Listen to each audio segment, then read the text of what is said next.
Shoutout kay Katsakino Dukusin, Ronald Barbosidad, Romeo Conchada at sa iba pa nating mga taga-subaybay. At ang balita natin ngayon, gaano nga ba katotoo na ito si Dwight Howard ang magiging bagong import ng Barangay Ginebra? Ito si Tony Bishop, naglaro kagabi kontra Northport pero game time decision yan ni Coach Tim Cone dahil sinabi nga niya na mamaga yung tuhod nito. Pagkatapos ng laro, sinabi ni Bishop na okay naman daw siya. Pero alam naman natin na yung ganyang klaseng knee injury ay anytime pwedeng lumala. Lalo na pagdating sa, of course, alam natin si Bishop, all-around import yan ng Barangay Ginebra. Ang problema ng pagdating ng playoff, sunod-sunod ang laro at mas physical yan. Kaya sa ngayon, tinitignan ng Ginebra ang posibilidad na kunin ito si Dwight Howard na papalit dito. Kapag nakuha nila si Dwight Howard, ay magkakaroon sila ng isang potent force sa loob. At of course, alam natin, shot blocker, defensive specialist yan. Sa ngayon, of course, itong Barangay Ginebra sinasabi na mananatili dito si Bishop. Pero kailangan ba isipin ni Al Francis Chuma paano kung lumala yung injury nito? Sinong kukunin nilang kapalit? At kinakailangan nila ng isang sentro na makatutulong. Kaya sa ngayon, ang tinitingnan nga nila ay itong si Tony Bishop, itong si Dwight Howard. Kung sakasakali, of course, alam natin, mataas ang hihiningin salary nito si Dwight Howard para dito maglaro sa PBA. Pero hindi naman yan magiging problema sa SMC. At alam din natin, sinabi mismo ni Howard na pasok siya doon sa height limit dahil ang kanya raw height ay 6'9". So ibig niya sabihin, pwede siya dito sa Commissioner's Cup. Kung hindi man sa konferensya na to, sa mga susunod na konferensya ay pwede na maglaro ito si Dwight Howard. Kaya tignan natin kung makukuha nga siya ng Barangay Ginebra at maglalaro na siya dito para sa koponan ni Coach Tim Cone at papalit dito kay Tony Bishop na mayroong injury.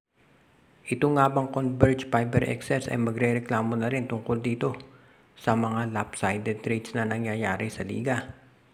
Sa isang panayam, tinanong kasi itong si Gilbert Lau, yung kanilang team manager, kung bakit daw hindi nagiging successful ang laro ng Converge ngayon. Sinabi nitong si Lau na marami daw breaks na hindi sila nakukuha pero ang gagawin daw nila ay mananalo with integrity. Magkukumpit sila nang hindi nanlalamang sa iba. Hindi man diretsahan sinabi ni Lau pero mukhang ang pinariringgan niya dito ay itong SMC at MVP group na alam natin sa karamihan nga nagsasabi ay gumagamit ang di umano'y mga farm teams katulad ng Terra Firma, Northport at Blackwater para mapalakas yung kanilang koponan. Actually nga itong NLEX mismo na sister team ng TNT ay ginagamit mismo raw na farm team. Kaya sa ngayon masasabi natin na itong si Gilbert Lau ay mukhang ang pinariringgan nga dito ay ang dalawang higanteng korporasyon. Samantala naman masasabi rin natin na hindi lang naman sila ang ganito ang opinion. Si Coach Cheng Yao matagal na rin sinasabi na itong SMC at MVP group ay kadalasan nga ang nakukuha yung mga top talents dito sa liga.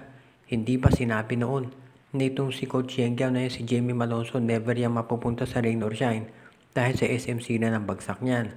At sinabi niya na itong Terra Firma malakas sana kung hindi lang pinipitasan ng mga player. Kaya hindi na nakagugulat ang ganitong sitwasyon. Ito nga si Wilfred Uiteng Jr., yung dating may-ari ng Alaska Aces. Hindi ba ilang beses na rin pinatikos yung mga ganitong lopsided trades at nagsasabi ngayong karamihan na isa yan sa dahilan kung bakit nagdesisyon ng Alaska na umalis na dito sa PBA.